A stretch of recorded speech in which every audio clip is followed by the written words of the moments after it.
Hey team, Chef Eric Gephart here at Kamado Joe. This is unbelievable. Stingrays going right under me. I can't believe it. We're here at the Cayman Cookout, hanging out with a bunch of the top chefs of our times, making it happen. Everybody's cooking on Kamado Joe's. Check out the action, folks.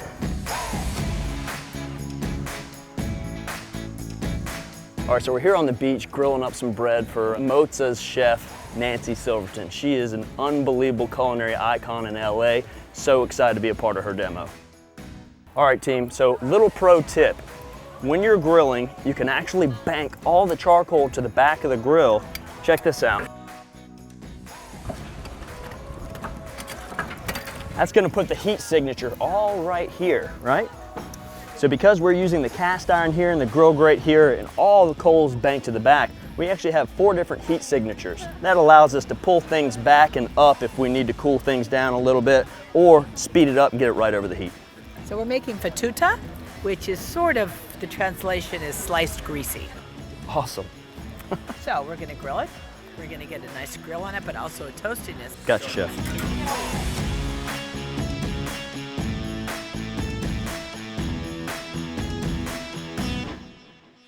It's Thursday here in Grand Cayman right now, so we thought we'd do a little recipe. Today we're gonna do goose fat potatoes with a reverse sear tri-tip, some microgreens, and a beautiful sauce. Let's get in the action.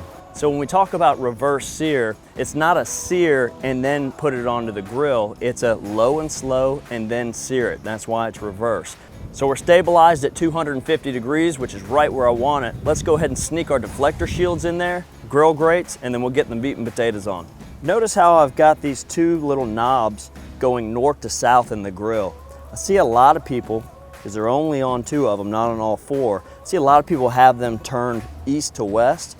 But for me, it's a more natural motion to clean the grill grates back and forth this way, so I like to have it set up this way. So we've got this beautiful tri-tip. This is the bottom part of the top sirloin. It's an inexpensive cut, but absolutely fantastic. And what we're gonna do, we're gonna leave that nice fat cap on there. Just gonna score that fat cap a little bit so it renders nice and even. So when you're at the Ritz-Carlton, you're using some of the best beef on earth, you really want to highlight the beef itself. Today for seasoning, we're going to be using salt and pepper. We're going to use some Yukon Gold potatoes for our goose fat potatoes today. I really enjoyed the Yukon Gold because it's a waxy potato versus a starchy potato. So when we cut this up, it's going to hold its shape. So it's been 1 hour and 15 minutes. Let's take a look at that steak. All right, so we've flipped this steak a couple of times. It's been 1 hour and 15 minutes. We're at an internal temperature of about 90 degrees Fahrenheit right now. Remember, what we're trying to hit is that 115 mark. So potatoes are cut, seasoned up again, a little more goose fat on there. So to finish this, we're gonna have a grill grate down at the lower position and one on the higher position. Keep our potatoes up high and then get that blast sear here. But let's go ahead and take the steak off and let it rest. All right, you want to get that temperature up really quickly, so what we're going to do is open the draft door on the bottom all the way, and we're going to leave the lid all the way open. That's going to give us max airflow and allow us to get that temperature up super fast.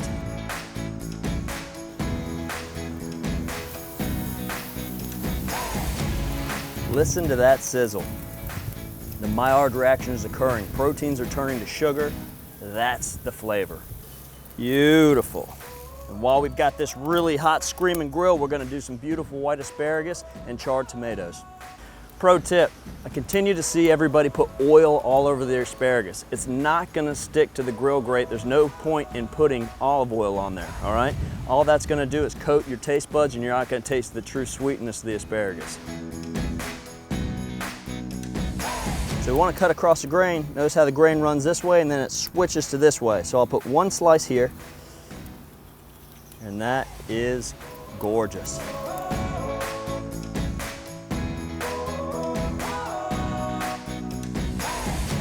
Now we're gonna put charred tomatoes on wherever they may fall. A bit of acid really helps this dish. Now just a touch of sauce.